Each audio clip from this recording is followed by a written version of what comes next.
चलो बच्चों, क्या हाल है, कैसे हैं। तो हमने लास्ट लेक्चर तक जो है मेंडलिज्म के बारे में बोला था। अब हम आ रहे हैं यहाँ पर पोस्ट मेंडलिज्म। तो पोस्ट मेंडलिज्म आप किसको बोलिएगा? जो मेंडल की डिस्कवरी के बाद कुछ साइंटिस्ट आए, बहुत सारे साइंटिस्ट आए जिन्होंने अलग अलग क्या है एक्सपेरिमेंट परफॉर्म किया डिफरेंट प्लांट्स पे अदर देन पी प्लांट। तो उसको हम एग्रीगेट फॉर्म में एक साथ हम बोलेंगे पोस्ट मेंडलिज्म। तो मेंडल साहब ने तो पी प्लांट पे काम किया था, लेकिन जो अदर साइंटिस्ट आए उन्होंने क्या है पी प्लांट के अलावा और भी कई सारे डिफरेंट ऑर्गेनिज्म पे काम किया। क्लियर है? तो ये था। तो अब यहां पर उसको आप क्या बोल दीजिएगा? एक तो पोस्ट मेंडलिज्म और क्या बोलेंगे? Exception to the law of Mendel. Mendel का एक्सेप्शन भी, क्योंकि वहां पर यह देखा गया कि हर एक ऑर्गेनिज्म मेंडल के लॉ और उनके रिजल्ट रेशियो को फॉलो नहीं कर रहा था। ठीक है, तो एक्सेप्शन भी बोलेंगे। जब हम मेंडलिज्म का हाइपोथेसिस पढ़ रहे थे फर्स्ट सेकंड थर्ड, तो इस तरह से वहां पर हमने देखा था लास्ट में कि किस पे वैलिड है और कहां पर वैलिड नहीं है। याद कीजिए, हाइपोथेसिस फर्स्ट हमने जहां पर बोला था क्या था? Unity of factor, unit factor बात किया था। तो वहां पर आपने ये पढ़ा था कि एक कैरेक्टर के लिए क्या होगा? पेयर होगा एलील का। ठीक है, मतलब एक जीन का दो फॉर्म होगा। तो अब आप मल्टीपल एलीलिज्म देख लीजिए, तो वहां पर क्या हो गया? मोर देन 2 एलील्स हो गए। ठीक है, तो ये चीज हो गया। फिर आपने क्या पढ़ा? लॉ सेकंड क्या था? लॉ ऑफ डोमिनेंस आपने पढ़ा था हाइपोथेसिस, सेकंड हाइपोथेसिस में। अब वहां पर आपने एक्सेप्शन क्या देख लिया था? कोडोमिनेंस आपने देख लिया था, इनकम्प्लीट डोमिनेंस देख लिया था। क्लियर है? इस तरीके से फिर उसके बाद आपने क्या है थर्ड लॉ में, थर्ड आप हाइपोथेसिस में आए, जिसको क्या था? प्रिंसिपल ऑफ सेग्रीगेशन बोला था। ठीक है, उसको प्योरिटी ऑफ गैमेट भी बोलते हैं। तो वहां पर आपने देखा था कि वहां पर कोई एक्सेप्शन नहीं है, तो इसीलिए यूनिवर्सल ट्रूथ ऑफ बायोलॉजी भी उसको बोलते हैं। लेकिन वहां पर भी हमने आपको बताया था सम साइंटिस्ट बिलीव, मानते हैं क्या कि हाँ, some scientist believe that law ये non disjunction is exception to the law of segregation, some scientist. लेकिन जनरली इनका कोई एक्सेप्शन नहीं है। उसमें हमने आपको बताया था क्या? नॉन डिसजंक्शन में एग्जांपल बताया था clean filter syndrome, Turner syndrome, down syndrome, मतलब एनाप्लॉइडी, पॉलीप्लॉइडी। क्लियर है? आइए फिर उसके बाद फोर्थ हाइपोथेसिस जो आपने पढ़ा वो क्या था? Law of independent assortment. और वहां पर आपने law of independent assortment is second law of Mendelism as given by Carl Correns ने। तो ये क्या था? लॉ ऑफ इंडिपेंडेंट असॉर्टमेंट किसके लिए वैलिड था? वो जीन जो डिफरेंट क्रोमोसोम्स ठीक है ऑफ होमोलोगस पेयर पे लाई करते थे। ठीक है, लेकिन अब क्या होगा? इसका भी एक्सेप्शन है, जो कि आगे जाके हम पढ़ेंगे, लिंकेज। ठीक है, तो यहां पर आपके एंट्रेंस में सवाल पूछता है, जब क्या फर्स्ट लेक्चर में हम बात कर रहे थे मेंडल वाज लकी। कैसे? मेंडल साहब लकली वो कैरेक्टर को कंसीडर नहीं किया अपने एक्सपेरिमेंट में जिन कैरेक्टर का जीन सेम क्रोमोसोम पे लाई करता है। ठीक है, तो जीन सेम क्रोमोसोम पे लाई करेगा तो उसको आप क्या बोल लीजिएगा? Linked gene. मेंडल साहब को ये सब नहीं पता, ये तो बाद की डिस्कवरी है। तो बहुत बार आपके एंट्रेंस में सवाल पूछा है, नोट करके लिख लीजिएगा, आगे तो पढ़ेंगे ही हम कि linkage is exception to the law of independent assortment. Linkage बहुत बार पूछा है, पूरा टॉपिक है, हम आगे पढ़ेंगे। ठीक, तो ये बात आप ध्यान रखिएगा, linkage is exception to the law of independent assortment. Clear? अभी हम ओवरऑल क्या है इनके बारे में समराइज कर रहे हैं, आगे हम पूरा डिटेल में अभी पढ़ेंगे, तो ये ध्यान रखिएगा। तो जहां पर मेंडल की बात आती है, तो Mendel was lucky to not consider that character of gene lie on same chromosome. ठीक, इसीलिए मेंडल का रिजल्ट किसके अकॉर्डिंग आया ये भी पूछता है, क्या है? Law of independent assortment, not according to the linkage. Clear है ये चीज? आइए, तो अब यहां पर हम जो बात करेंगे, तो शुरुआत करते हैं इनकम्प्लीट डोमिनेंस से। क्या? किससे? इनकम्प्लीट। अब देखो इसको समझो, आप लिखेंगे अभी, बाकी सब आपको लिखा मिलेगा। इनकम्प्लीट डोमिनेंस कहने का मतलब, लॉ ऑफ डोमिनेंस पढ़ा था ना, इनकम्प्लीट बोल रहा है, इसका मतलब क्या है कि सही से वो अपने डोमिनेंट, उसका डोमिनेंट जीन सही से एक्सप्रेस नहीं कर पा रहा है, कोई ऐसा कंडीशन होगा। ठीक है, तो इनकम्प्लीट डोमिनेंस अगर बात करें, दैट इज पहली बात exception to the law of dominance. Second, incomplete dominance किसने सबसे पहले देखा, ऑब्जर्व किया? Carl Correns. किसमें किया? Mirabilis jalapa, scientific name of क्या? 4 o'clock, और उसको क्या बोलेंगे? 4 o'clock गुलेबन भी बोलते हैं, याद रखिएगा, मिराबिलीज जलापा में। फिर उसके बाद किसमें? स्नैपड्रैगन डॉग्स फ्लावर, आपके एनसीईआरटी में दे रखा है, इसका साइंटिफिक नेम क्या हो जाएगा?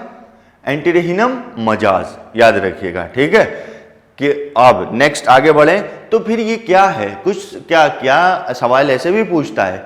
आप याद कीजिए, प्री मेंडलिज्म आपने पढ़ा, तो प्री मेंडलिज्म में क्या था? प्री मेंडलिज्म में क्या था? ब्लेंडिंग इनहेरिटेंस बोला था, मतलब कि जो एक नए ऑफस्प्रिंग आ रहे हैं वो by the mixing character of parents. ठीक है, लेकिन ये क्या है? Non blending inheritance. क्लियर है? तो याद रखिएगा, बहुत बार सवाल पूछा, इनकम्प्लीट डोमिनेंस क्या ब्लेंडिंग इनहेरिटेंस का एग्जांपल है? नहीं, नॉन ब्लेंडिंग, यहां पर कैरेक्टर का मिक्सिंग नहीं होता, याद रखिएगा, मतलब एलील अपने कैरेक्टर को मिक्स नहीं करता। ठीक है, एक्सप्रेस कम करता है, ये बात है। ठीक, वो चीज अभी हम देखेंगे, एग्जांपल लेकर के पूरा क्रॉस करेंगे, उसका फेनोटाइपिक और जेनोटाइपिक रेशियो भी देखेंगे हम। आ रहा है समझ में? तो ये याद रखिएगा, इनकम्प्लीट डोमिनेंस और मोज़ोइक इनहेरिटेंस भी बोलते हैं। मोज़ोइक मिक्स कर रहा है, डोमिनेंट और रिसेसिव के बीच का कैरेक्टर आ रहा है, तो इंटरमीडिएट बोल दिया, मोज़ोइक बोल दिया, but non blending inheritance. Clear? अब देखो, आपने पॉलीजेनिक इनहेरिटेंस पढ़ा होगा, पॉली। अब तो देखो, genic gene is responsible to inherent character. Clear है ना? तो आगे लग गया पॉलीजेनिक इनहेरिटेंस, इसका मतलब क्या हो गया? Many jeans control particular character. ठीक, अब हम बात करेंगे क्या, और दूसरी यहीं पर बात करें तो पॉलीजेनिक इनहेरिटेंस में क्या होता है? मेनी जीन्स करेक्ट, मेनी कहने का मतलब मोर देन टू या टू से ज्यादा जीन एक पर्टिकुलर कैरेक्टर को कंट्रोल करेगा। अब वहां पर क्या है? इंटरमीडिएट रिजल्ट आता है, जितना ज्यादा डोमिनेंट होगा उतना ज्यादा कैरेक्टर एक्सप्रेस होगा। जैसे जैसे नंबर ऑफ डोमिनेंट एलील कम होते जाएंगे, एक्सप्रेशन ऑफ कैरेक्टर क्या हो जाएगा? कम होते जाएगा। क्लियर है? तो ये क्या हो गया? Quantitative inheritance. क्वांटिटी मतलब नंबर ऑफ डोमिनेंट एलील की क्वांटिटी बढ़ रही है तो उनके कैरेक्टर का एक्सप्रेशन बढ़ रहा है, तो क्वांटिटेटिव इनहेरिटेंस बोल दिया। समझ में आ रहा है ये चीज? तो वहां पर मेनी जीन था, समझाने के लिए इसको हम वहां पर आ रहे हैं। यहां पर क्या है? एक gene he, one gene control one character in case of incomplete dominance. ठीक, तो इसको हम मोनोजेनिक इनहेरिटेंस, एक तो ये हो गया। अब यहां पर भी क्या होता है?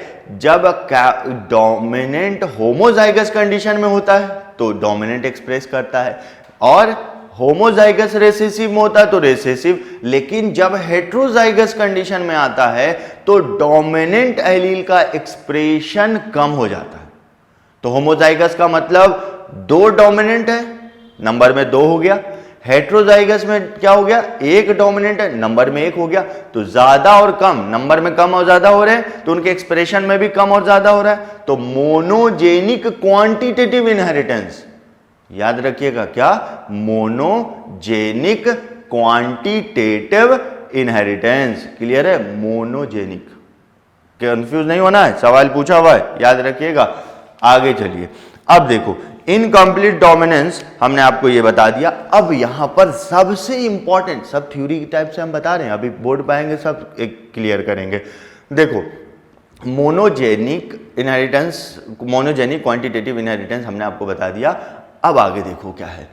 अब ये इससे रिलेटेड जो सवाल पूछता है, इनकम्प्लीट डोमिनेंस का फेनोटिपिक एंड जेनोटिपिक रेशियो सेम रहता है। आपके एनसीईआरटी लेफ्ट साइड पेज के लेफ्ट मोस्ट में फोटो बना है और नीचे रेशियो लिखा है। अब बहुत बार ये सवाल पूछा है कि फेनोटिपिक और जेनोटिपिक रेशियो कहाँ कहाँ सेम होता है। तो अभी तो हम इनकम्प्लीट डोमिनेंस पढ़ा और वहां पर आपको बता दिया कि सेम होता है, तो आपको ध्यान में रखना है। ठीक, तो ये क्लियर है ना, 1:2:1, 1:2:1, क्योंकि मोनो हाइब्रिड क्रॉस का जेनोटिपिक रेशियो क्या होता है, 1:2:1 होता है।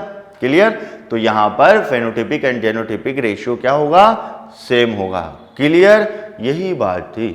ठीक, अब जो है देखो एक चीज और आपसे सवाल पूछेगा, क्या इनकम्प्लीट डोमिनेंस में कोई नया फेनोटाइप आता है, तो आप बोलेंगे यस।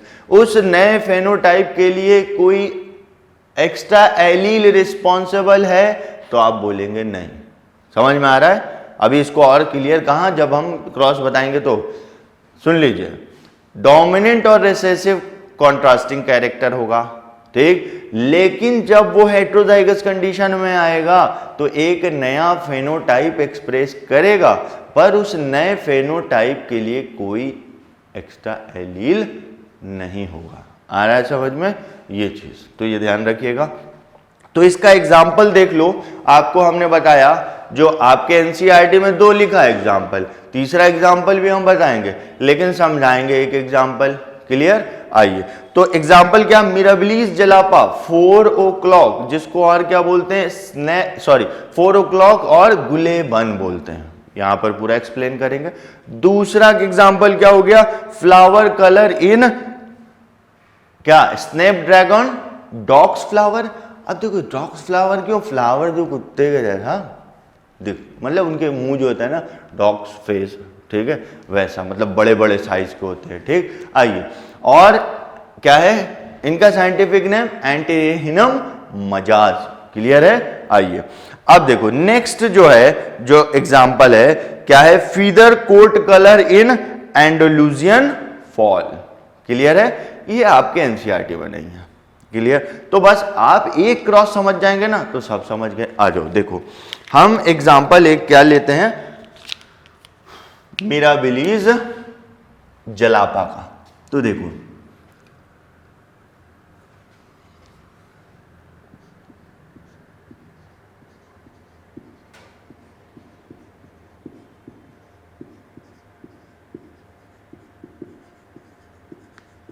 इनकम्प्लीट डोमिनेंस, एग्जाम्पल आप क्या है,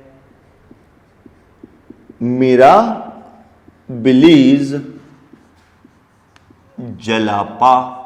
अब बाकी चीज हमने आपको बता दिया, इसको गुलेबन और 4 o'clock, अगर 4 o'clock क्यों, 4 बजे ये खेलता है, बट ओपन होता है। आइए तो अब देखो यहां पर क्या है, capital R capital R. Clear, देखो capital R small R, condition जो पॉसिबिलिटी होगा, capital R and small R allele for flower colour. तो यहां पर आप क्या देख रहे, कौन सा कैरेक्टर, फ्लावर कलर। बहुत इंपॉर्टेंट है ये टॉपिक, इसलिए ध्यान रखिएगा, फ्लावर कलर। अब आ गया देखो स्मॉल आर, ठीक, तो capital R dominant, small R recessive, लेकिन डोमिनेंट और रेसेसिव एक्सप्रेशन आप देखिए, ये क्या हो गया, होमोजाइगस डोमिनेंट। तो ये जो कलर शो करता है देखो भाई, रेड, क्या, रेड, इसका मतलब 100% पिगमेंटेशन, बात को समझना 100%। अब ये देखो, पहले ये देखो क्या है, स्मॉल आर है, रेसेसिव है, रेसेसिव का कोई एंजाइम सिंथेसिस नहीं होता, कोई एक्सप्रेशन नहीं है। आइए तो ये क्या बोलते हैं अब इसको, वाइट कलर। क्लियर, मतलब नो पिगमेंटेशन, ऐसे लिखो आप समझिएगा पूरी बात, 100% पिगमेंटेशन। क्लियर, 100%। क्लियर, यहां पर क्या, नो पिगमेंटेशन। तो भाई जब कैपिटल आर एक जैसा एक साथ था तो 100%, और जब क्या था, कैपिटल आर था ही नहीं, स्मॉल आर, तो नो पिगमेंटेशन। तो फिर अगर ये लॉ ऑफ डोमिनेंस को फॉलो करता तो law of dominance is qualitative, Mendelian inheritance किसका एग्जाम्पल था? क्वालिटेटिव, क्वांटिटी नहीं, क्वालिटी। क्वालिटी कहने का मतलब भीड़ में आप हो या अकेले हो, आपकी पहचान आपकी होगी। लेकिन कुछ लोग ऐसे होते हैं कि अपनी पहचान को कैसे शो करते हैं? Depend upon number of. समझ में आ रहा है? अकेले हैं तो सुस्त, साथ में हैं तो शेर बन गए, इस तरीके से। लेकिन यहां पर क्या है? वही बात है जो सेकंड एग्जाम्पल दिया। ठीक, आइए, कहने का मतलब ये है कि अब यहां पर क्या होगा? पिंक कलर आ जाएगा। अब भाई पिंक का मतलब क्या हुआ? लाल से हल्का। समझ में आ रहा है ना?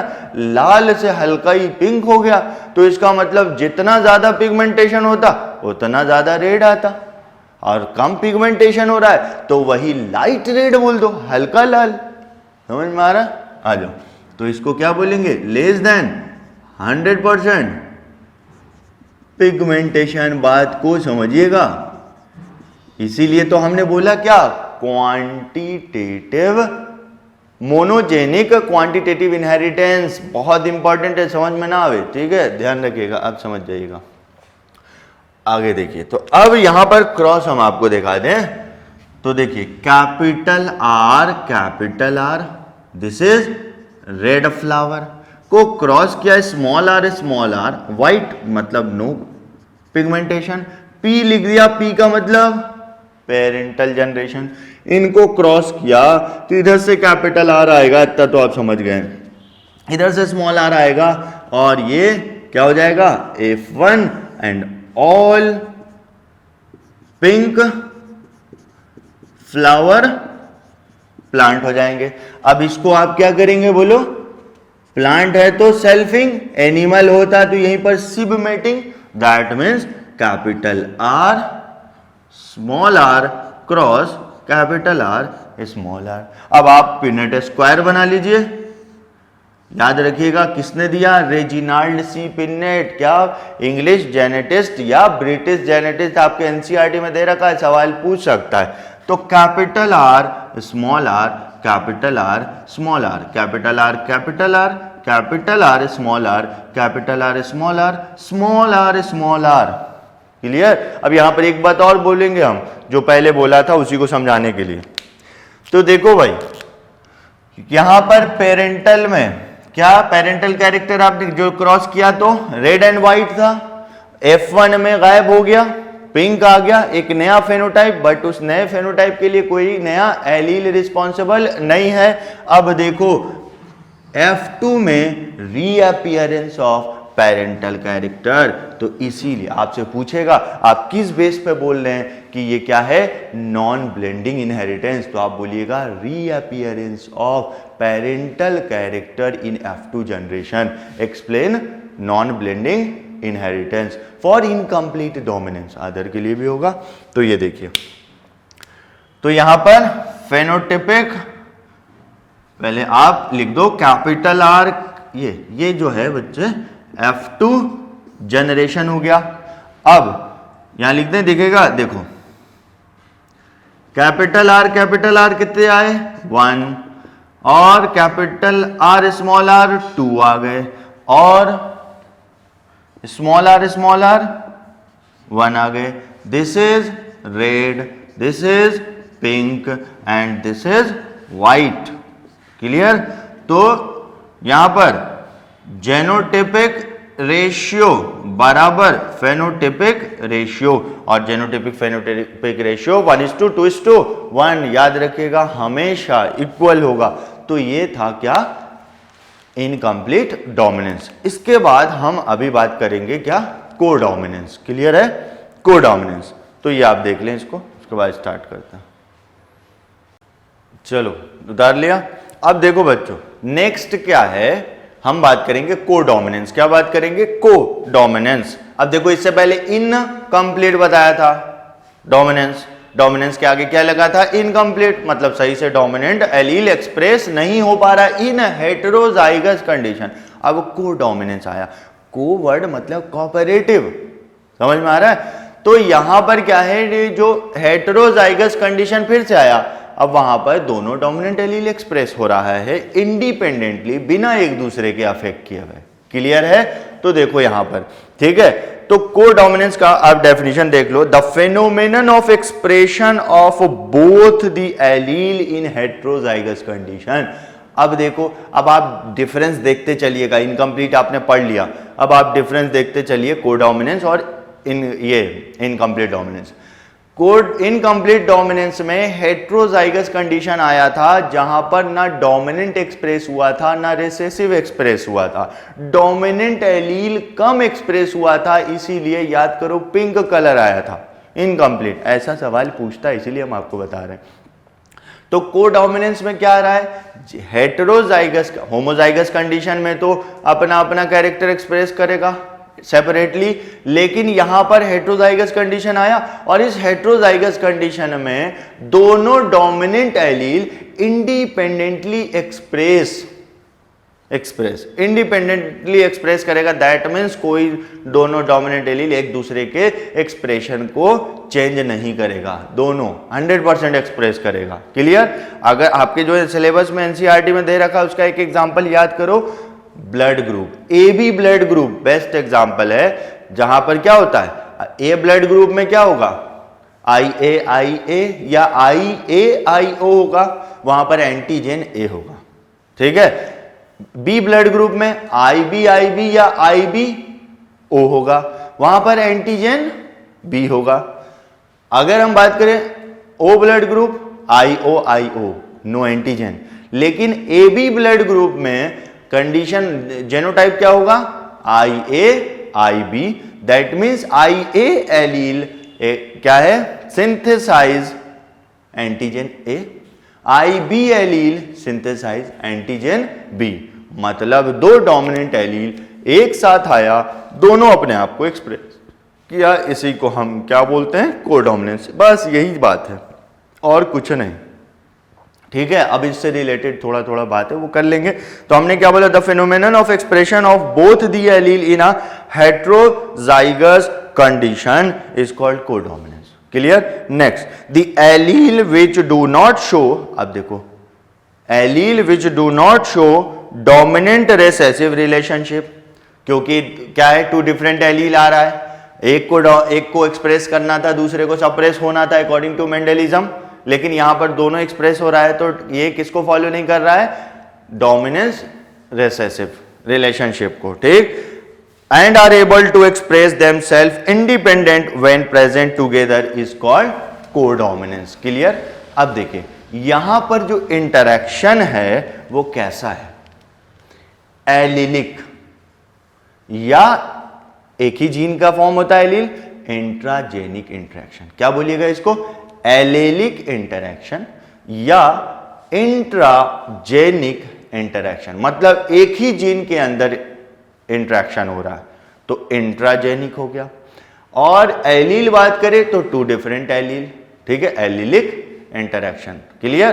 क्योंकि आगे जाके आप नॉन एलिलिक इनहेरिटेंस भी पढ़ेंगे, इंटरेक्शन पढ़ेंगे, ठीक है, वो भी क्या है, ये पोस्ट मेंडलिज्म का है, ठीक है, डेविएशन फ्रॉम मेंडलिज्म भी बोलते हैं इसको ऐसे। आइए नेक्स्ट, क्या यहां पर मिक्सिंग होता, नहीं। अगर आप हेट्रोजाइगस को हेट्रोजाइगस से क्रॉस करेंगे तो फिर से parental character homozygous condition appear हो जाएगा, तो फिर उसको क्या बोलेंगे, नॉन मिक्सिंग इनहेरिटेंस, ठीक है, no mixing of product of allele, ठीक। फिर आगे देखिए, hybrid of F1 resemble both parents so it is not example of blending inheritance. Clear है?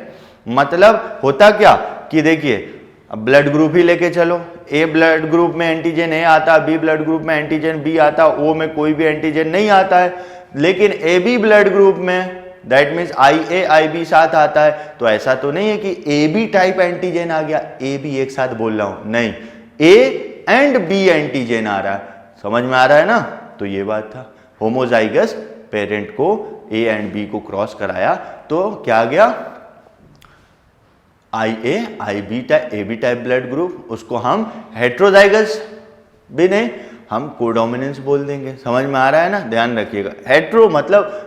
हेट्रोजाइगस का मतलब ये होता है zygote formed by the fusion of two different gametes having different alleles, दो different, one is male and other is female gamete, different हो गया। Male and female क्या कैरी कर रहा है, डिफरेंट एलील्स कैरी कर रहा है। क्लियर है, कॉन्सेप्ट समझिएगा, ठीक है, वरना तो थ्योरी आपकी किताब में लिखा है ये। अब यहां पर एग्जाम्पल देख लो, एक तो क्या है जो आपके एनसीईआरटी में नहीं है, क्या है, स्किन या coat colour in short horn cattle, ठीक है, इसको हटाते हैं।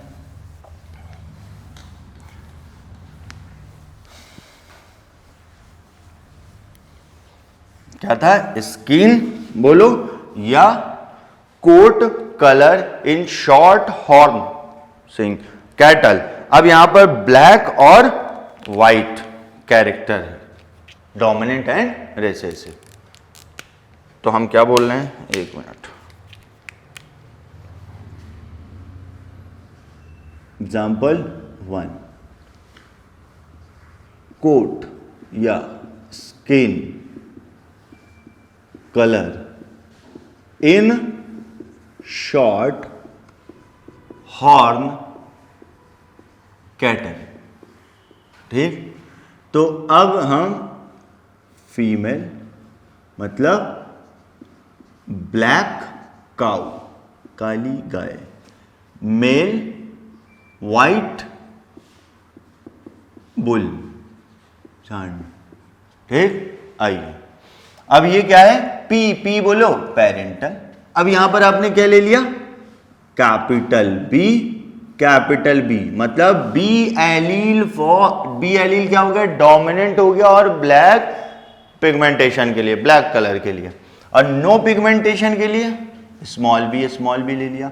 इनको क्रॉस कराया तो देखो क्या है, अगर मेंडलिज्म को फॉलो करते तो क्या आ जाता, ब्लैक आ जाता है F1 जनरेशन में सारे के सारे, ये क्या हो गया F1। तो यहां पर क्या आ गया, ऑल रॉन, ROAN, रॉन मतलब क्या होता है, अगर ब्लैक है तो उस पर व्हाइट स्पॉट, ठीक है, पैचेस, अगर व्हाइट है तो उस पर ब्लैक पैचेस, देखा होगा ना ऐसे जानवर को, ठीक है। तो मतलब मिक्स कलर क्या, व्हाइट और ब्लैक एक साथ आ रहा है, ठीक। तो मतलब इस कंडीशन में ब्लैक भी एक्सप्रेस हो रहा है, व्हाइट भी एक्सप्रेस हो रहा है, यही तो बोल रहा था कोडोमिनेंस। अब देखिए, अब इसको आप एनिमल है ना, ये हमेशा याद रखिएगा, सिबमेटिंग, सेल्फिंग वर्ड नहीं यूज करते, सिबमेटिंग, सिबलिंग। तो capital B small B cross capital B small B, बोलो क्या आएगा इसका, तो कैपिटल बी आ जाएंगे 1, 2 क्या आ जाएगा, कैपिटल बी स्मॉल बी, हम डायरेक्ट बॉक्स नहीं बनाया, डायरेक्ट लिख दिया, वो आपको पता है, 1 स्मॉल बी, आप बॉक्स बना के देख लेना, मास्टर सही बता रहा है नहीं। अब देखो ये क्या हो गया, ब्लैक। तो सर यहाँ कॉल लिख दें क्या, ऊपर कॉल नहीं, कुछ भी हो सकता है, ठीक है। ये हम ऑटोजोम के बारे में बात कर रहे हैं, ऑटोजोमल जीन, ठीक। आगे देखिए, ये क्या, रॉन, क्लियर, और ये क्या हो गया, व्हाइट कैटल, क्लियर है। तो देखिए जेनोटिपिक रेशियो भी 1:2:1, फेनोटिपिक रेशियो भी क्या हो गया 1:2:1।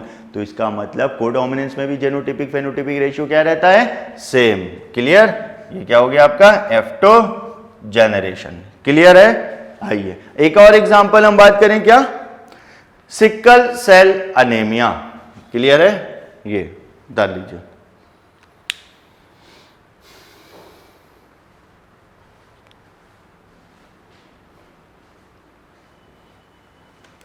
तो देखो यहां पर कुछ नहीं, हम यहीं पर ऐसे ऐसे चेंज करते हैं।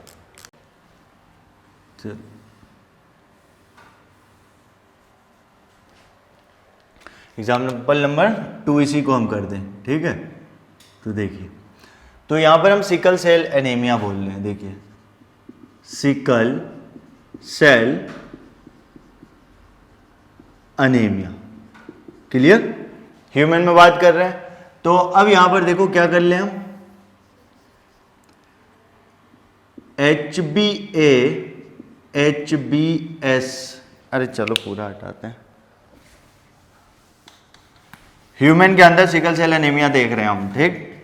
तो देखो आपको पता होना चाहिए, जो कि हम आगे पढ़ेंगे, सिकल सेल एनीमिया क्या है बताइए। Autosomal recessive lethal gene disorder, lethality हम इसके बाद पढ़ेंगे। Autosomal recessive lethal gene disorder, clear है ये चीज।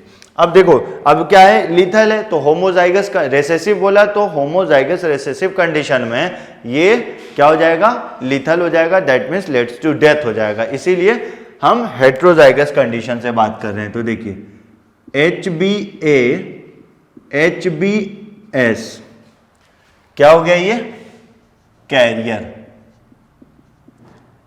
क्रॉस कराया HbA-HbS, ये भी क्या कैरियर, इसको मान लो मेल, इसको मान लो फीमेल, ठीक। तो इनका क्रॉस हुआ तो फिर आपको क्या मिलेगा,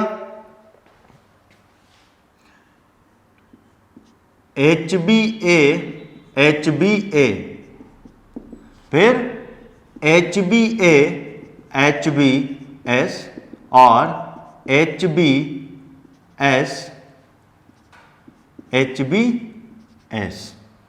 क्लियर है। तो ये देखो क्या है, इसको आप नॉर्मल बोलिए, ठीक। कितना आएगा 1, पिनेट स्क्वायर बना के आप देखेंगे तो ये कितना आया 2 और ये क्या आया 1। तो ये हो गए क्या, carrier for sickle cell anaemia, और ये क्या हो गया, डेथ पॉपुलेशन में एग्जिस्ट नहीं करेगा, क्लियर। तो इसको ऐसे काटते हैं। तो आपके एंट्रेंस में सवाल पूछा भी जाता है कि लीथल जीन का रेशियो क्या आता है फॉर, और क्या है फॉर रेसेसिव, तो क्या हो जाएगा 1:2, फॉर डोमिनेंट 2:1, क्लियर। तो that means it is a type of modified ratio, क्या बोलिएगा, मॉडिफाइड रेशियो। तो यहां पर भी क्या हो रहा है, फेनोटिपिक रेशियो बराबर जेनोटिपिक रेशियो, क्लियर है। मतलब क्या हुआ, ये आपका एक्सप्लेन किया कोडोमिनेंस, दैट मीन्स 1 नॉर्मल हो गया, क्या पॉलीपेप्टाइड चेन, और अदर क्या हो गया सिकल सेल। मतलब क्या है, ये कैरियर हो गया। सिकल सेल एनीमिया में क्या होता है वो आप आगे पढ़ेंगे, beta chain of 6th position पे क्या हो जाता है, सब्स्टिट्यूशन, ग्लूटामिक एसिड की जगह वैलीन आ जाता है, ठीक है, क्लियर। GAG की जगह GUG, ठीक है। इस तरीके से ये चीज हम आगे पढ़ेंगे। नेक्स्ट आप ब्लड ग्रुप देख लें, तो ये देख लिया आपने। अगला देखिए क्या बात करें हम, ब्लड ग्रुप। तो देखो हम एग्जाम्पल बात कर लें 3 ब्लड ग्रुप, उतार दूं, हटा दूं इसको, चलो। तो कौन सा, ABO नहीं, AB type blood group codominance का एग्जाम्पल है। तो देखिए AB ब्लड ग्रुप, क्या AB ब्लड ग्रुप। अब यहां देखिए कैसे, IA को आपने क्रॉस कराया, IB, that means homozygous A, homozygous B, मान लो ये क्या है मेल और ये क्या है फीमेल। तो ये P जनरेशन हो गया। तो F1 जनरेशन में क्या आएंगे, सारे के सारे IB, मतलब AB ब्लड ग्रुप, क्लियर है। अब इनका क्या करा दें हम, सबमेटिंग करा दें, दैट मीन्स IAIB को क्रॉस करा दिया, IAIB, क्लियर है। तो फिर यहां देखिए क्या आएगा, वही चीज, पिनेट स्क्वायर बनाएंगे तो IAIB, IB, दैट मीन्स हमने कहा था ना नॉन ब्लेंडिंग इनहेरिटेंस। फिर से देखो पेरेंटल, फिर से देखो पेरेंटल आ गया, और ये F1 जनरेशन। तो ये क्या आएंगे 1 और ये 2 और ये क्या होगा 1। क्लियर है? तो यहां पर भी क्या होगा, फेनोटिपिक रेशियो बराबर जेनोटिपिक रेशियो। क्लियर है? और ये इंडिकेट कर रहा है कोडोमिनेंस को। ठीक, क्योंकि यहां पर क्या रहेगा, antigen A on RBC membrane, यहां पर क्या रहेगा, antigen be on RBC membrane. यहां पर एलील IA है और IB है, तो यहां पर एंटीजन ए भी रहेगा एंड बी भी रहेगा। क्लियर है? तो ये किसका, कोडोमिनेंस का एग्जांपल हो गया। तो यहां पर जेनोटिपिक फेनोटिपिक रेशियो क्या हो गया, सेम। आइए इसके बाद हम बात करते हैं, पहले आप उतार लें।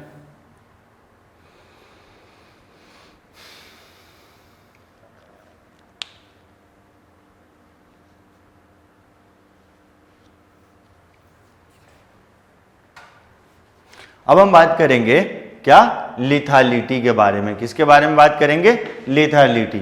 ठीक, तो जल्दी से इसको डाल लो।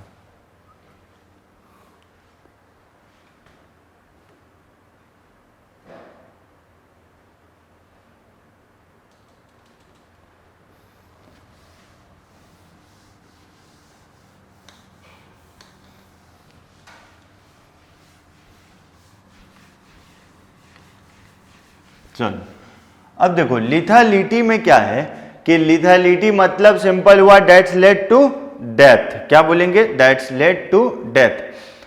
तो यहां पर देखिए क्या है, यहां पर in this phenomenon an allele is of lethal that's led to death, that when it appear in homozygous condition it cause death of the organism. That means a lethal gene may be recessive or dominant but always express in homozygous condition. क्या समझ में आ रहा है? क्या लिखेंगे,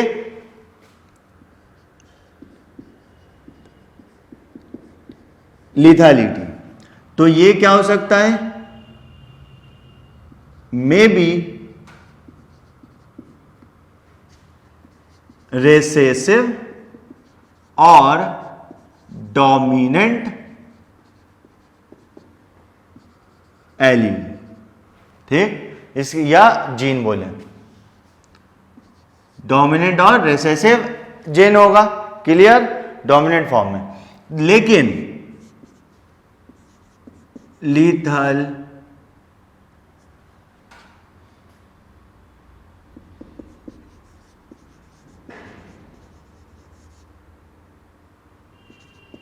always in homozygous condition. Clear है, हमेशा homozygous condition में ही लिथालिटी होगा। तो यहां पर देखिए जो ये डिस्कवर्ड किया था, तो एनिमल में अलग साइंटिस्ट डिस्कवर्ड किए थे, प्लांट में अलग साइंटिस्ट डिस्कवर्ड किए थे।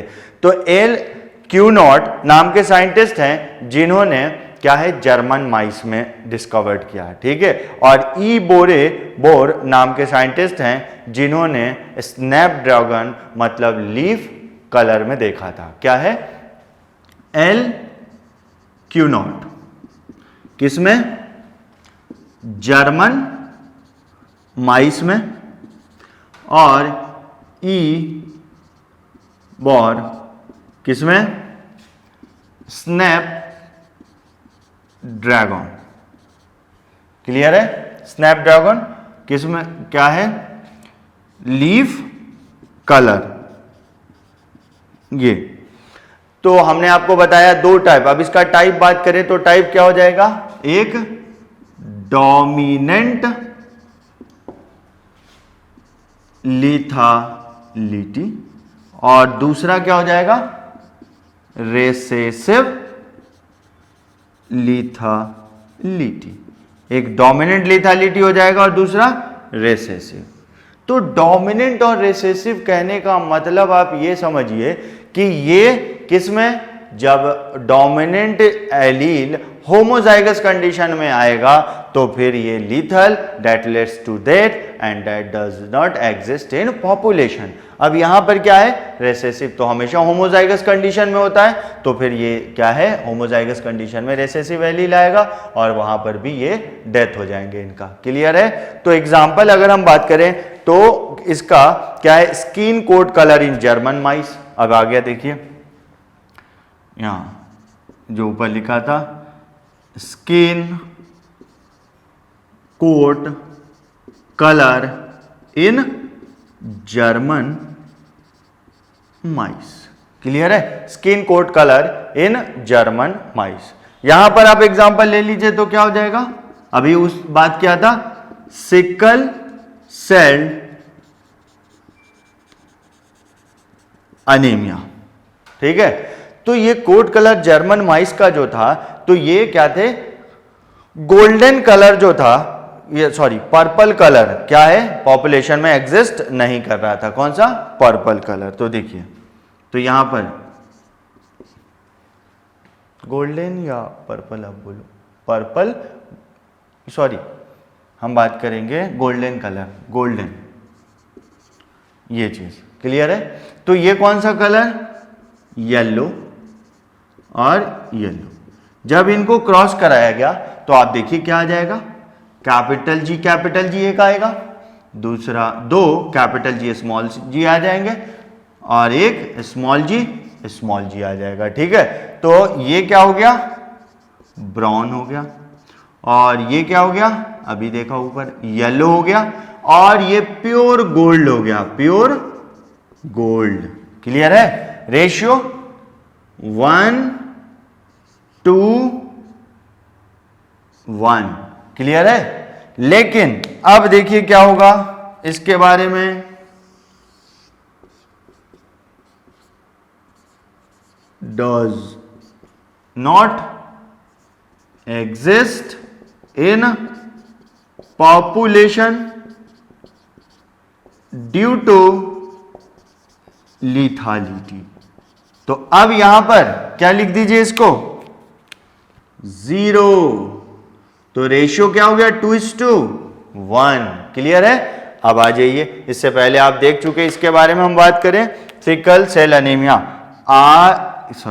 HbA-HbS को क्रॉस करा दिया HbA-HbS से, तो फिर हमें क्या मिल गया, HbA that means it is normal, HbA-HbS ये क्या हो गए, कैरियर। क्लियर? और HbS तो ये क्या हो गया, डेथ। इनका भी क्या हो गया, डेथ, वही ड्यू टू लेथालिटी।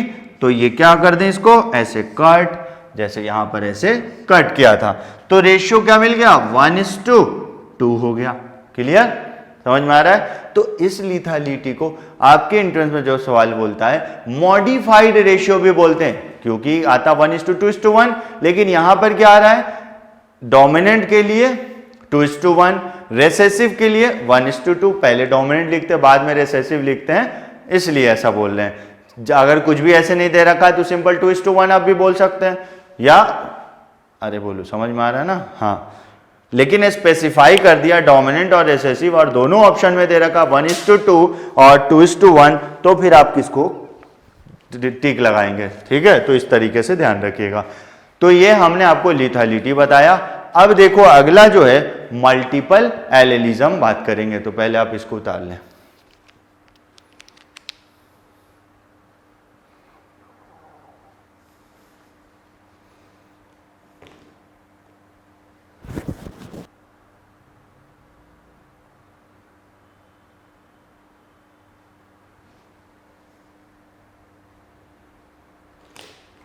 चलिए, उतार लिया।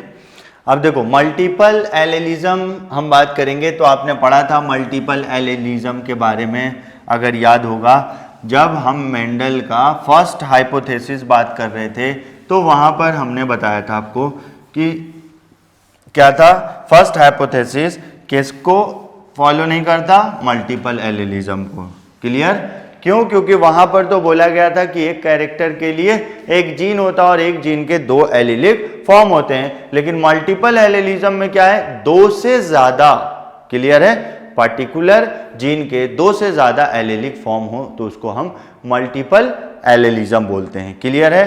तो देखिए multiple एलीलिज्म, the presence of more than 2 alleles of a gene, clear, पहली बात। दूसरा, आपके एंट्रेंस में सवाल पूछा ये जो दो से ज्यादा एलील बन रहे हैं वो क्यों बन रहे हैं और कैसे, तो रैपिड क्या है, रिपीटेड म्यूटेशन हो रहा है, but in random direction, clear है। तो produced due to repeated mutation of same gene but in a different direction, ये लाइन आपके एंट्रेंस का सवाल है, ध्यान रखिएगा। Repeated mutation of the same gene but in different direction, clear. अब देखिए कुछ फीचर्स हम बात कर लें, characteristic of multiple allele. Multiple allele का क्या क्या कैरेक्टरिस्टिक होगा, मोर, अभी बताया एक जीन के दो से ज्यादा एलीलिक फॉर्म होंगे, that means more than 2 alleles of the same gene. अब क्या है, एलील बोल रहे हैं, तो एलील का डेफिनेशन आपको याद होगा, alternate form of genes that are located on same locus on homologous chromosome, clear है। तो यहां पर भी वही बात है, क्या है, occupy the corresponding loci in the homologous chromosome, ठीक है। अ क्रोमोसोम और a gamete has only 2 of the different allele. अब सवाल यह है कि दो से ज्यादा एलीलिक फॉर्म हैं, लेकिन एक ऑर्गेनिज्म या एक कैरेक्टर को रिप्रेजेंट करने के लिए कितना एलील आएगा, तो ये किस पे डिपेंड करेगा, ऑर्गेनिज्म का प्लॉइडी नेचर क्या है, समझ में आ रहा है। जैसे एक सिंपल आपने ब्लड ग्रुप पढ़ा, आपके एनसीईआरटी में दे रखा है, ब्लड ग्रुप के लिए 3 एलील है, ठीक है, IA, IB, IO, ठीक है। तो क्या IA, IB, IO एक साथ आ रहा है, 3 के कॉम्बिनेशन में आ रहा है, नहीं। तो क्यों नहीं आ रहा है, क्योंकि ह्यूमन में आप देख रहे हैं और ह्यूमन क्या है, डिप्लॉइड है, मतलब 1 chromosome from father and other chromosome from mother, that means half set from father and half set from mother, क्या है, 2 सेट्स ऑफ क्रोमोसोम है, क्लियर है। तो एक साथ 2 ही एलील आएगा, कितने भी एलील हो, अगर ऑर्गेनिज्म डिप्लॉइड है तो फिर कितने, for particular character, contrasting character या कैरेक्टर बोलो, 2 एलील आएंगे, क्लियर है, ये बात को समझिएगा, ठीक। अब क्या, अब एक क्रोमोसोम बोल दिया आपने तो भी मतलब क्या हो गया, एक ही एलील आएगा, ठीक। या आपने गैमेट बोल दिया तो भी क्या होगा, एक एलील आएगा, क्योंकि ये सिंगल क्रोमोसोम पेयर का हैप्लॉइड कंडीशन रिप्रेजेंट करेगा, गैमेट भी हैप्लॉइड कंडीशन रिप्रेजेंट करेगा, क्लियर है। आइए तो देखिए आपको बताया हमने, अ क्रोमोसोम और a gamete has only 2 of the different alleles of the gene, ठीक, one on each chromosomes of homologous pair, that means pair में 2 क्रोमोसोम है, होमोलोगस है, एक पर एक एलील है तो दूसरे पे दूसरा एलील है या उस जैसा है, दैट मीन्स होमोजाइगस और हेट्रोजाइगस कंडीशन, ठीक। अब express different alternative of a single trade, वो अगर IA आया, ब्लड ग्रुप के बारे में बोल रहे हैं तो A टाइप होमोजाइगस, IA आया तो भी A टाइप बट हेट्रोजाइगस हो गया, क्लियर। अगर क्या है, IB आ गया तो AB टाइप ब्लड ग्रुप आ गया, कोडोमिनेंस का है, अगर IO आ गया तो O टाइप ब्लड ग्रुप हो गया, क्लियर, ये बात कह रहा है। तो ये किसको कंफर्म कर रहा है, Mendelian pattern of inheritance, clear है। आगे देखिए, अब सवाल आपके एंट्रेंस में ही पूछा कि किस किस को, जैसे ABO टाइप ब्लड ग्रुप है, अब वो किसको किसको एक्सप्लेन कर रहा है, अगर देखिए अभी फिर से बता रहे हैं क्योंकि आगे हमें ABO ब्लड ग्रुप पढ़ना है, IA आया, IO आया, दैट मीन्स ये किसको एक्सप्लेन कर रहा है, ये डोमिनेंट रेसेसिव को, लॉ ऑफ डोमिनेंस को। अगर IB आया तो कोडोमिनेंस को कर रहा है, क्लियर है, और कुछ इनकम्प्लीट डोमिनेंस को भी करेंगे, क्लियर है। आइए अब इसका एग्जाम्पल आप देख लें, तो एग्जाम्पल क्या हो गया, कोट कलर इन रैबिट, क्या बोलेंगे, कोट कलर इन रैबिट। अब ये कोट कलर इन रैबिट आप जो बोल रहे हैं तो इसके लिए कितने एलील हैं? 4 एलील्स हैं। फिर क्या है? आई कलर इन ड्रोसोफिला। देखो एग्जाम्पल हम बात करें, कोट कलर इन रैबिट। अब इसके लिए क्या है? 4 एलील्स है। नेक्स्ट,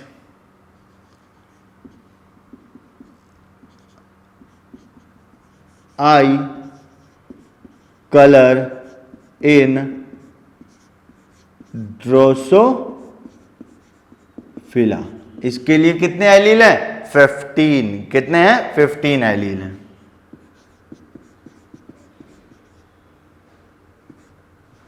अब नेक्स्ट, थर्ड क्या है? ABO blood group in human. इसके लिए 3 एलील्स।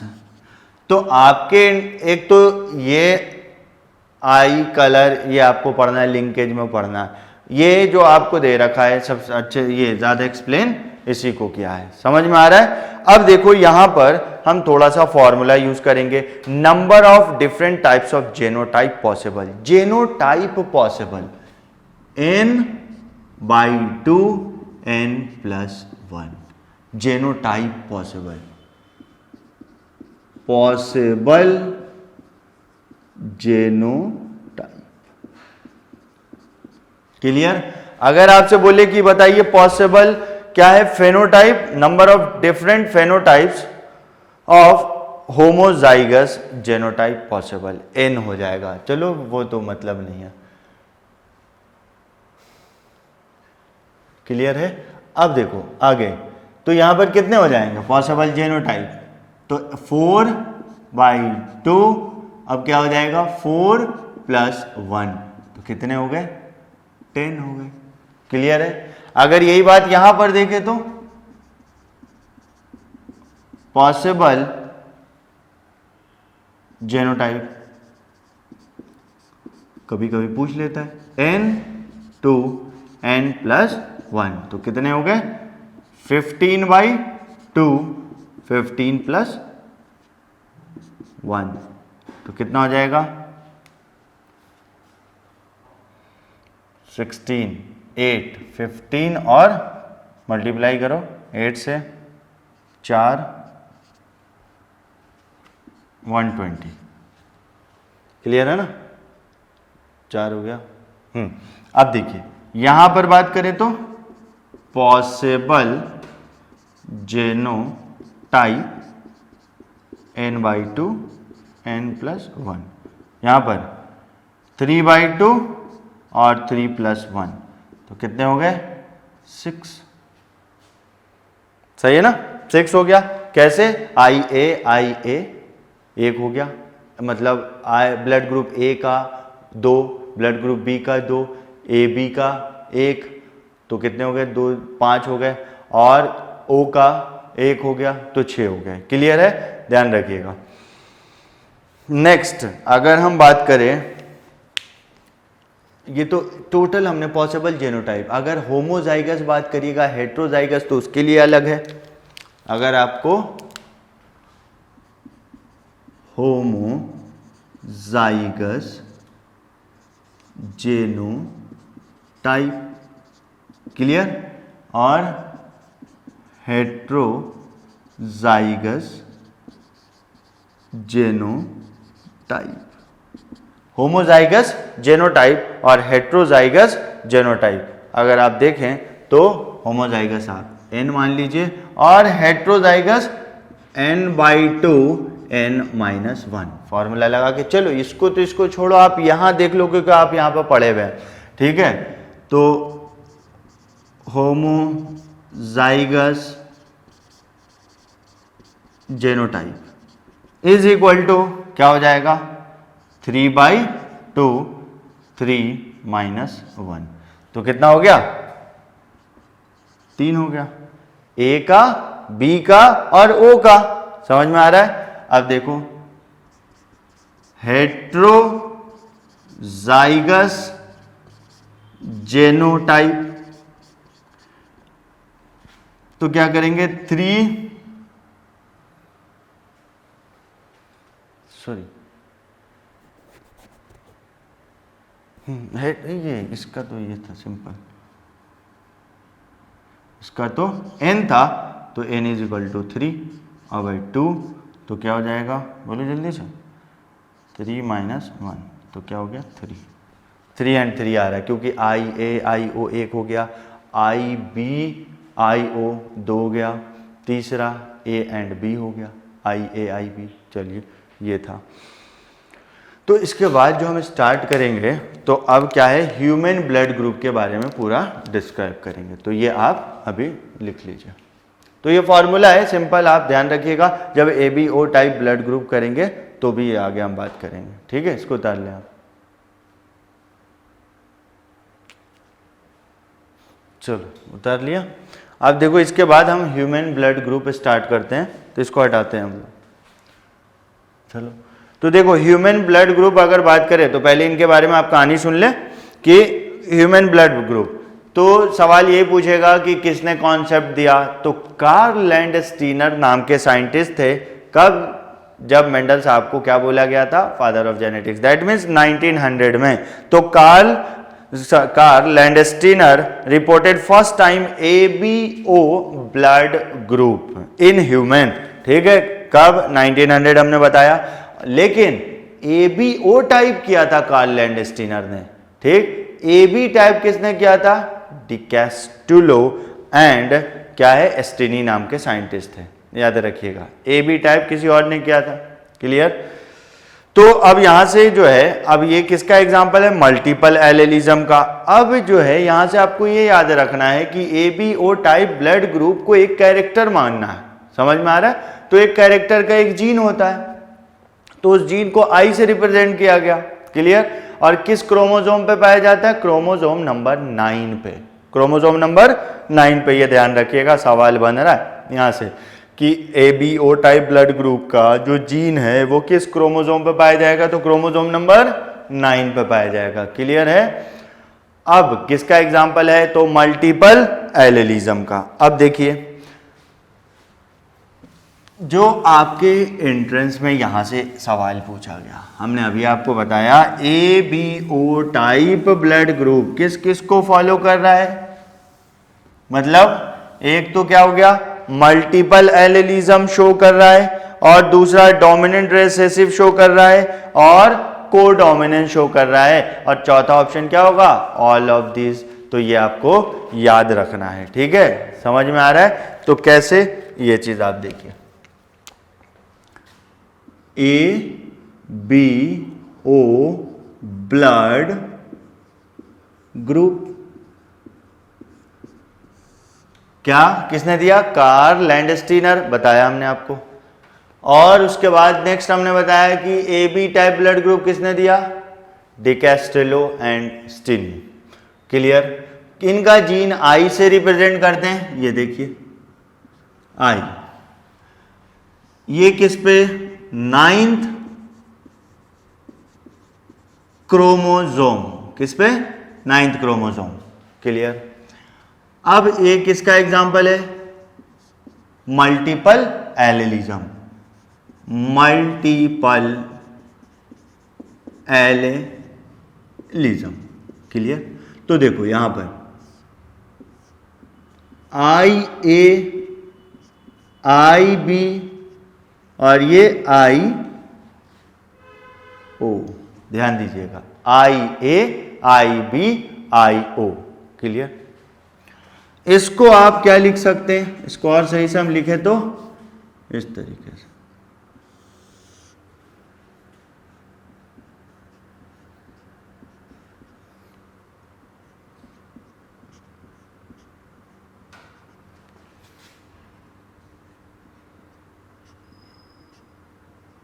क्लियर? ये IA जो सिंथेसाइज करेगा वो क्या, मतलब DNA mRNA, फिर प्रोटीन सेंट्रल डोग्मा के थ्रू एंजाइम, ठीक है। तो अल्फा एन एसिटाइल, ठीक है, गैलेक्टोजामाइल, ठीक है, ट्रांसफेरेज एंजाइम, गैलेक्टोजामाइल, क्या बोलेंगे, alpha N acetyl गैलेक्टोजा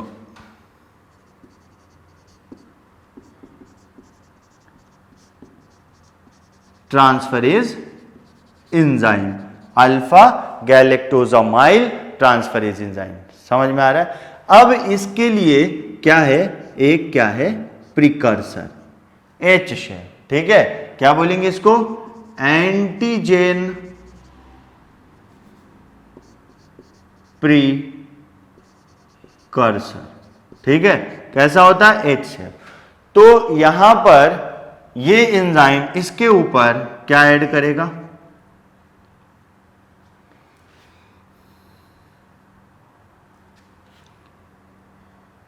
alpha N acetyl, alpha N acetyl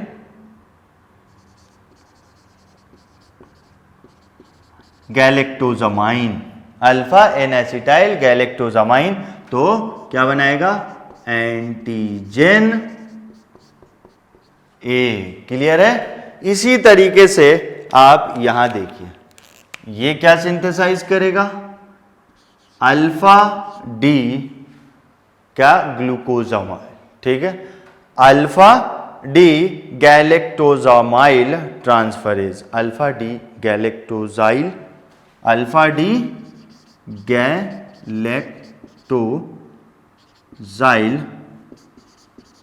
transferase. Clear है। गैलेक्टोजाइल ट्रांसफरेज करेगा और ये क्या करेगा, फिर गैलेक्टोज को, ये सेम चीज क्या है, H जो एंटीजन प्रिकर्सर है, इसके ऊपर गैलेक्टोज को ऐड करेगा और एंटीजन क्या, बी बनाएगा। क्लियर है। और यहां पर बात करें तो क्या है, नो एंजाइम सिंथेसिस, तो that means no antigen. Clear. चलिए इसको उतारिए, 1 मिनट में आते हैं।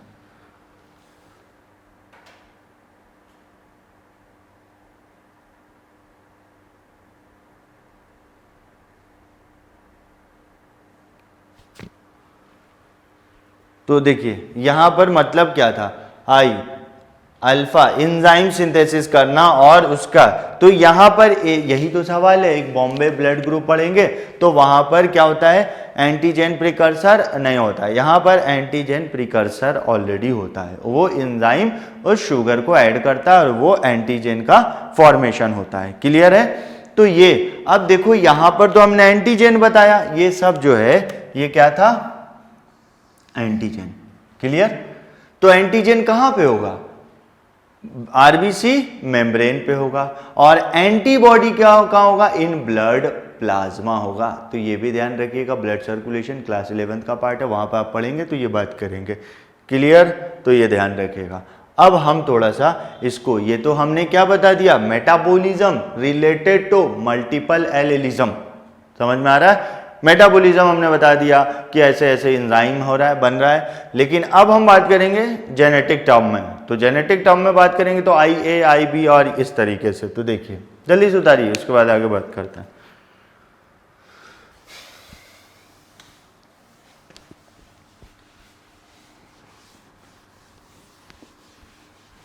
तो एंजाइम है। अब बात है सर ये क्या एंजाइम लिख दिया, कोई बात नहीं, आपको ध्यान ना रहे तो भी चलेगा, लेकिन एंटीजन आपको याद रखना होगा। क्लियर। तो यहां पर देखिए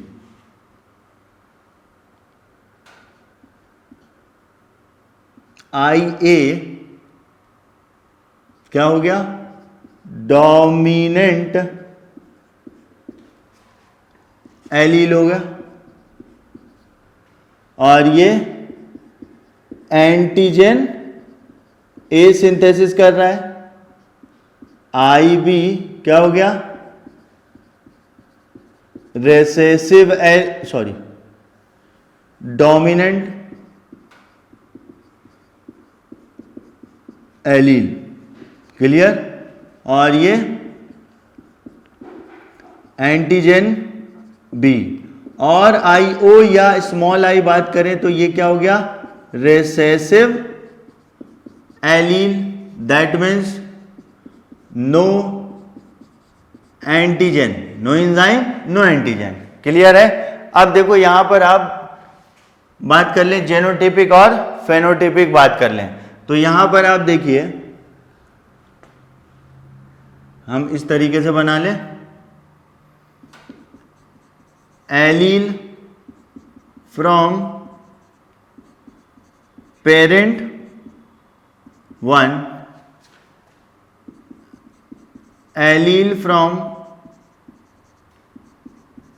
पेरेंट 2, और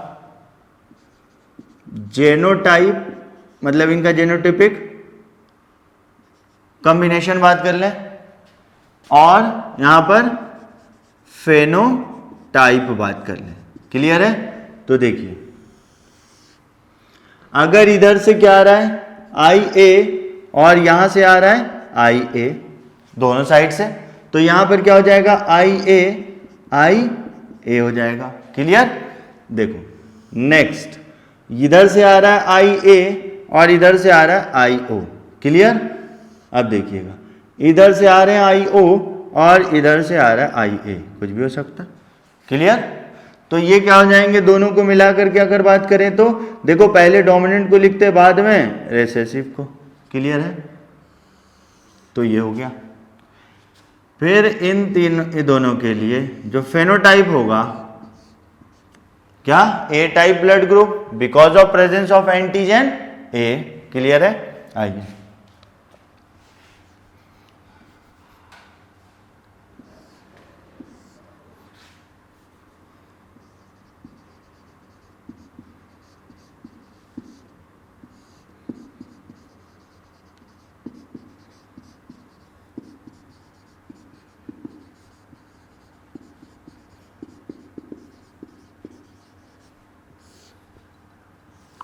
तो देखो यहां पर A एंटीजन A, एंटीबॉडी उसका अपोजिट B, क्लियर।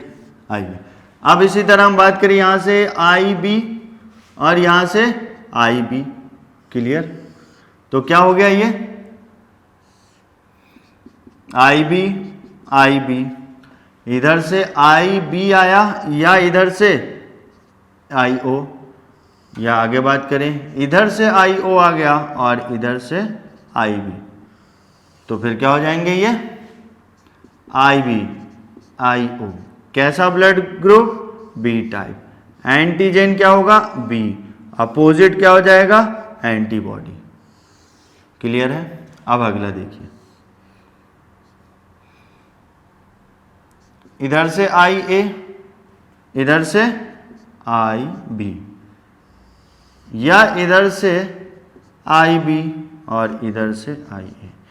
तो अब देखो पहले वाले में तो हम क्या लिख देंगे IA IB, दूसरे वाले में IB IA, नहीं IA IB दोनों डोमिनेंट है तो अल्फाबेटिकल देखेंगे, क्या लिख दें हम IA IB। तो इसके लिए A and B antigen, AB blood group आ गया, फेनोटाइप AB हो गया, और एंटीजन A भी हो गया B भी हो गया, और नो एंटीबॉडी, क्या है नो एंटीबॉडी, IO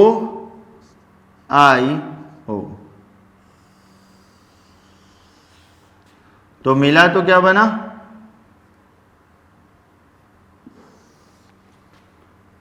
IO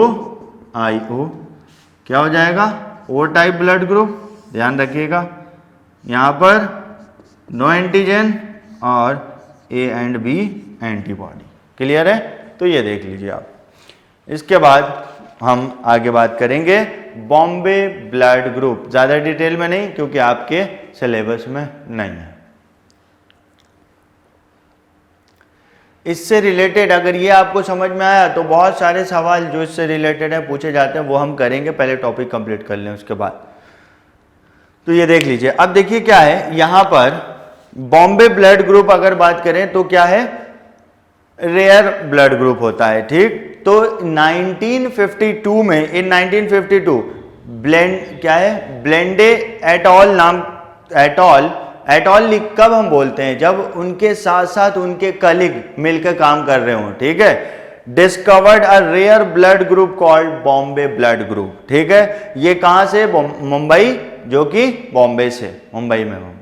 और जिनमें ये देखा गया था वो पेशेंट कहां से था, गोरखपुर, कहां, गोरखपुर यूपी, और उनका नाम था संदेश कुमार गुप्ता। बॉम्बे ब्लड ग्रुप जिस पेशेंट में देखा गया वो गोरखपुर से, यूपी से थे, और उनका नाम संदेश कुमार गुप्ता था। कब, 1952 में। अब इसका नाम बॉम्बे ब्लड ग्रुप इसलिए पड़ा कि उस लोकेलिटी से ये देखा गया था, उस लोकेलिटी में। क्लियर। अब देयर तो यहां पर आपने क्या देखा, एबीओ टाइप ब्लड ग्रुप में एंटीजन का प्रिकर्सर था एच शेप का, लेकिन वहां पर नहीं है। तो क्या बात करेंगे, in Bombay blood group H antigen precursor is absent, hence Bombay blood group is denoted by small h और not H negative। अभी बताएंगे हम आपको। अब ये क्या है, रेयरेस्ट ब्लड ग्रुप है। क्या है, रेयरेस्ट ब्लड ग्रुप है, ध्यान रखिएगा इस बात को। जैसे एग्जांपल लेके अभी हम बात करते हैं, आपको पता चलेगा। जल्दी से इसको उतार लें आप।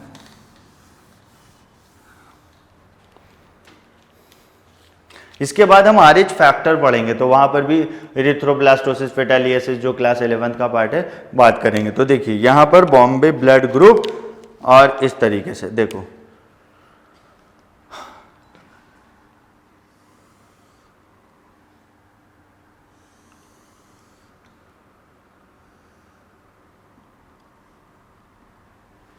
हम बात कर लें A B H and R H, A B H R H, A antigen, B antigen, H और आर एच। क्लियर है। तो हम यहां पर पहले बात करें नॉर्मल, क्या है, O negative blood group, O negative blood group. तो देखिए normal O negative blood group में एंटीजन ए भी नहीं होगा, एंटीजन बी भी नहीं होगा, लेकिन प्रिकर्सर एच होगा।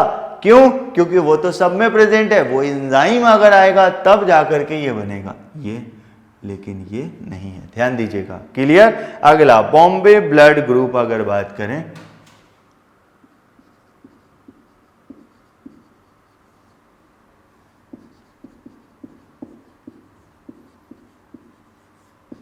सेम, तो ये भी नहीं, ये भी नहीं, ये भी नहीं, ये भी नहीं।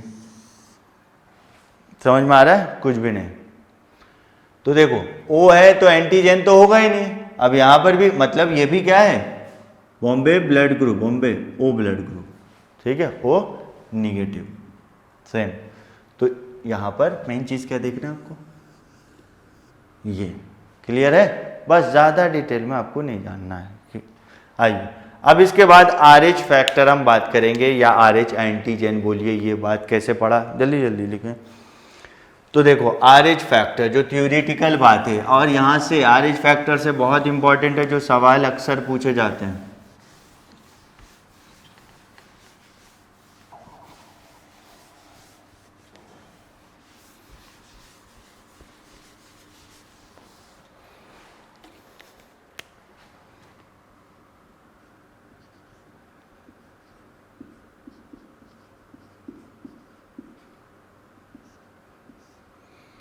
तो इसका नाम पहली बात तो आरएच फैक्टर क्यों पड़ा, देखिए तो इसको जो डिस्कवर्ड किया था वो कार्ल लैंडस्टीनर एंड वीनर नाम के साइंटिस्ट थे। किसने, कार्ल लैंडस्टीनर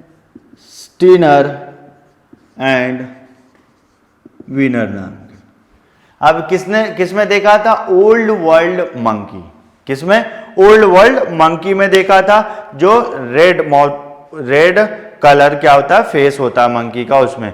इनका साइंटिफिक नेम क्या है? रेसस मकाका। रेसस मकाका। मकाका का स्पेलिंग MACAQUEA मकाका। रेसस मकाका नाम के क्या थे? मंकी थे, ओल्ड वर्ल्ड मंकी। किसमें देखा इन्हें? Old world monkey. क्या है? Common red faced monkey, rhesus macaca scientific name. Clear? अब देखिए यहां पर जो है RH एंटीजन, इसको क्या बोलेंगे? RH एंड फैक्टर बोलो या RH एंटीजन। तो रेसस से RH वर्ड लिया गया है। क्लियर है? अब देखिए इसको कैसे, इसके बेसिस पे भी पॉपुलेशन को डिवाइड कर दिया गया। तो यहां RH पॉजिटिव अगर आप बोल रहे हैं, दैट मीन्स RH एंटीजन क्या है? Present. Already RH antibody absent. ध्यान रखिएगा, अगर आप RH निगेटिव बोल रहे हैं तो RH antigen and RH antibody क्या है? एब्सेंट। क्लियर? ये ध्यान रखिएगा। तो RH positive, RH negative. Clear? अब आगे हम बात करें तो इसी चीज को यहां पर जो जीन कंट्रोल कर रहा है, इसके लिए वो क्या है? R है, capital R and small r। देखिए तो ये क्या है? Dominant character. अगर ऐसे बात करें तो RH, ठीक है, फैक्टर या RH एंटीजन क्या है? Controlled by dominant allele. ठीक है, तो अब यहां कैपिटल R रहेगा, कैपिटल R स्मॉल r रहेगा, स्मॉल r रहेगा। तो इसको हम क्या बोलेंगे? Homozygous RH positive, heterozygous RH positive, और ये होमोजाइगस RH निगेटिव। सब में लगा दो पर्सन। क्लियर है ना? ये ध्यान रखिएगा। तो ये था होमोजाइगस। अब इस बेसिस पे अब देखो, अगर आप ध्यान दें तो अब क्या हो गया? आपने पढ़ा कि ब्लड ग्रुप क्या है? A, ब्लड ग्रुप क्या है? B, ब्लड ग्रुप क्या है? AB, और ब्लड ग्रुप क्या है? O। किसके? एंटीजन A एंड B के अकॉर्डिंग। अब इसी को हम बोल दें क्या है? A positive, A negative. इसको क्या बोल दें हम? B positive, B negative. Clear? ये क्या हो गया? AB positive, AB negative blood group हो गया।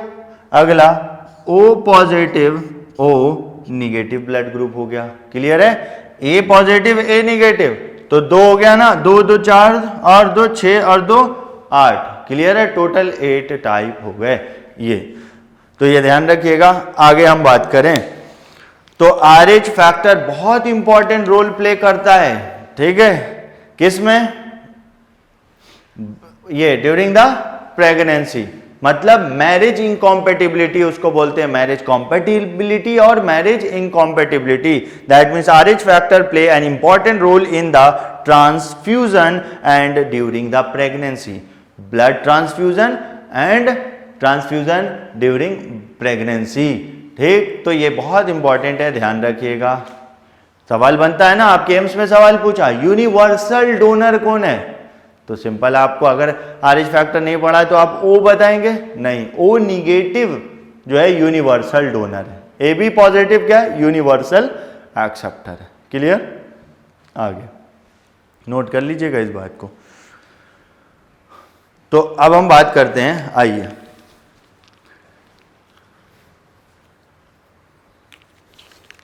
तो ब्लड रोल, क्या role of RH factor in blood transfusion. देखिए लिखते हैं role of blood, role of RH factor in blood transfusion. ठीक है, तो देखिए अब यहां से रोल हम देख रहे हैं, तो यहां पर हम देखेंगे क्या, डोनर और recipient. Donor, blood donor,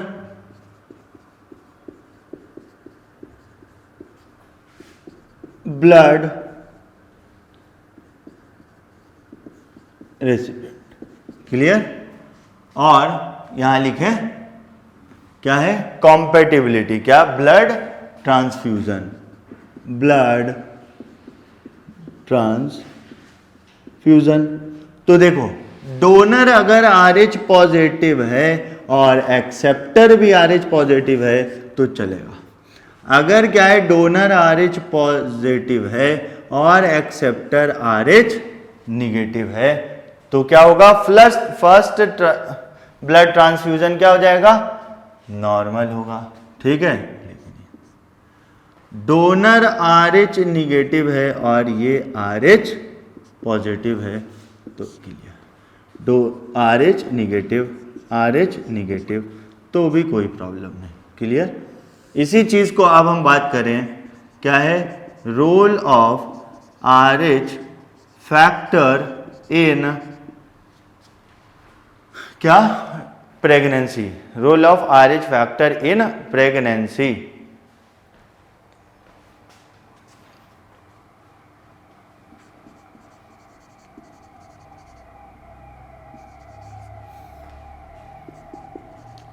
father,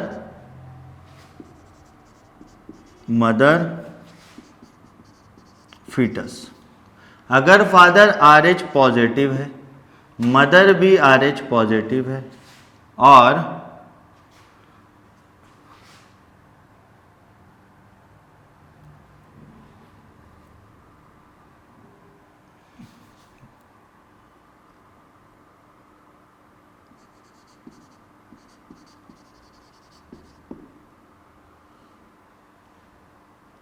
marriage तो नॉर्मल, कॉम्पेटिबल,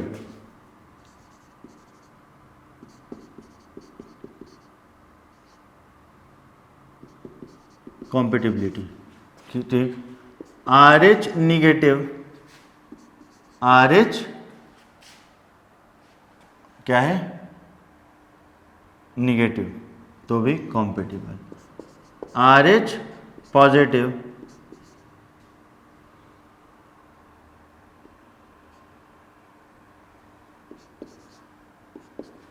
तो भी कॉम्पेटिबल।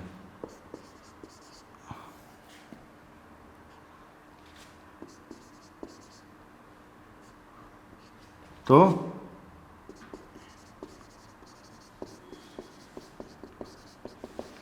इनकॉम्पेटिबिलिटी, तो यही सवाल आपके एंट्रेंस में अक्सर पूछा जाता है कि मैरिज इनकॉम्पेटिबिलिटी किसके लिए एप्लीकेबल है, कौन से केस में मैरिज इनकॉम्पेटिबल होता है।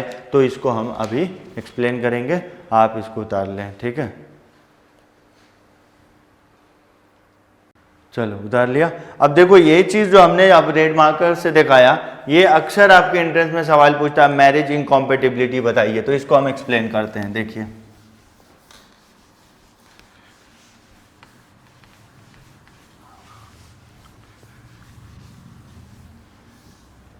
उतार लीजिएगा उसको, marriage incompatibility.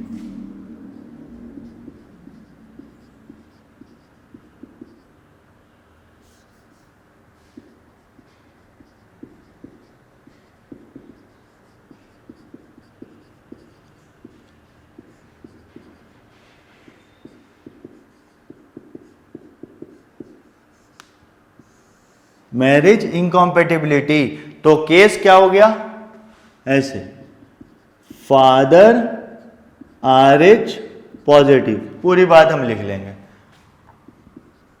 Mother RH negative, foetus RH positive. ये पूरा ऐसे सवाल भी बन सकता है, बनता ही है सब तक क्या, तो ध्यान रखिएगा फादर, ठीक है, फादर RH पॉजिटिव और मदर RH निगेटिव और फीटस RH पॉजिटिव, ऐसे कंडीशन को हम मैरिज इनकॉम्पेटिबिलिटी बोलेंगे। चलिए, तो यहां पर देखो, आप पहले कंडीशन देख लो क्या होता है। अगर हम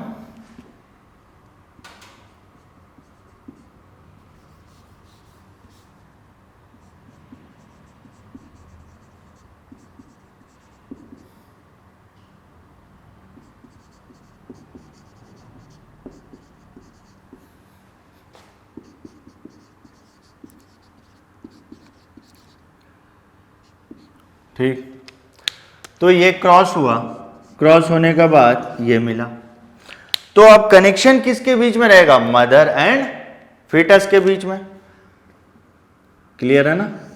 ये देखो, इसको हम बोलेंगे फर्स्ट, क्या है,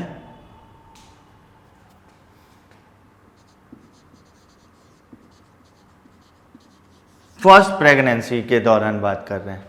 क्या हो गया यहां से,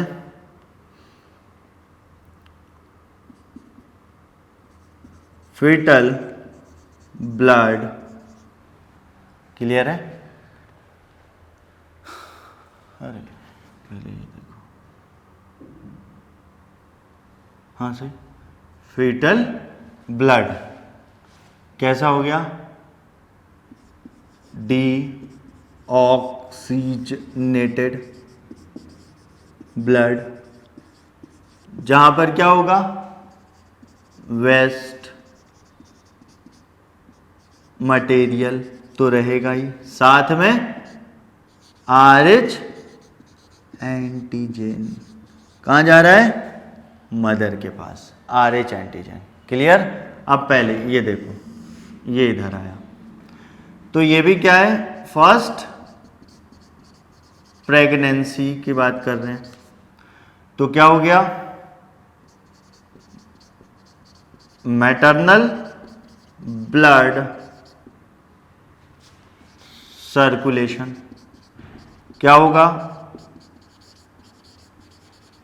ऑक्सीजनेटेड ब्लड, कहां, मदर से फीटस की तरफ जाएगा, ऑक्सीजनेटेड ब्लड, क्लियर है। अब जब मदर से फीटस की तरफ जाएगा तो फिर क्या होगा, ऑक्सीजनेटेड ब्लड है, जा रहा है, और उसके बाद डीऑक्सीजनेटेड ब्लड फिर फीटस से कहां, मदर की तरफ जाएगा, तो ये नॉर्मल है कंडीशन में। और ये जैसे यहां गया तो इसने क्या किया, stimulate antibody synthesis in mother's body, ठीक। तो ये चीज, लेकिन इट टेक्स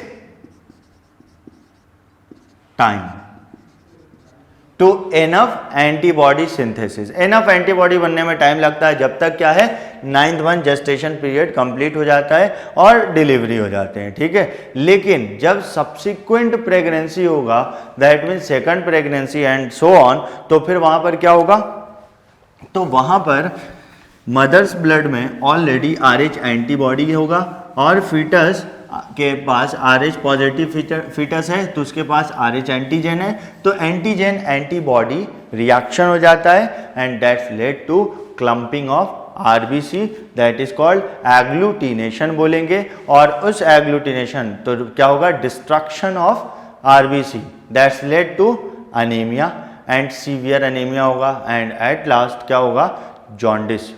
और सीवियर एनीमिया एंड जॉन्डिस की वजह कर there is a chances of death होने का।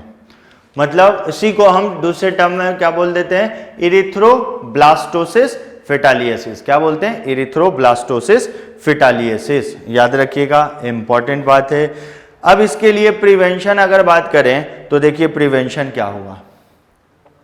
तो यहां पर जो प्रिवेंशन है, तो एक तो क्या है, ये ऐसे मैरिज ही को प्रिवेंट करें कि RH पॉजिटिव क्या है फादर और RH निगेटिव मदर ना हो, ठीक है। या अगर क्या है इनके बीच में मैरिज भी हुआ तो प्रेगनेंसी को प्रिवेंट करें। आगे नेक्स्ट अगर बात करें तो यहां पर क्या है, रोगम, एंटी डी और रोगम नाम का मेडिसिन है, ठीक है, ड्रग्स जो कि इन्हें दिया जाता है। तो ये होता क्या है, RhoGAM an immunosuppressive agent which does not allow the formation of RH antibodies, hence such couple can produce second child successfully। रोगम याद रखिएगा। अब प्रिवेंशन के लिए हमने बताया, तो इसमें जो डोज होता है, फर्स्ट डोज जिसको हम प्राइमरी डोज बोलते हैं 6 मंथ ऑफ प्रेगनेंसी, सेकंड जो हो गया क्या बोलेंगे 8 मंथ्स ऑफ प्रेगनेंसी, मतलब फर्स्ट बूस्टर डोज बोलते हैं। थर्ड जो हो गया वो क्या है, 8th मंथ हो गया, मतलब 6, 7 और 8 मंथ। और जो लास्ट जो हो गया वो क्या है, with in 72 hours of first child, ठीक है। तो आप सिंपल यहां पे याद रखिएगा एंटी डी और रोगम जो कि क्या है, इम्यूनो सप्रेसेंट की तरह काम करता है, एंटीबॉडी उसके एंटी RH एंटीजेन के अगेंस्ट RH एंटीबॉडी बनने से रोकता है। क्लियर है, ये था। और ऐसे कंडीशन को हम क्या बोलते हैं, अगर RH पॉजिटिव फादर है, RH निगेटिव मदर है और फीटस RH पॉजिटिव है तो इरिथ्रोब्लास्टोसिस फिटालियसिस बोलते हैं। तो ये आप उतार लीजिए। तो ये लेक्चर हम यहीं पर कंप्लीट करते हैं और नेक्स्ट लेक्चर में हम प्लियोट्रोपिज्म से स्टार्ट करेंगे। तो ये बात आप यहाँ पर उतार लें। Okay, thank you.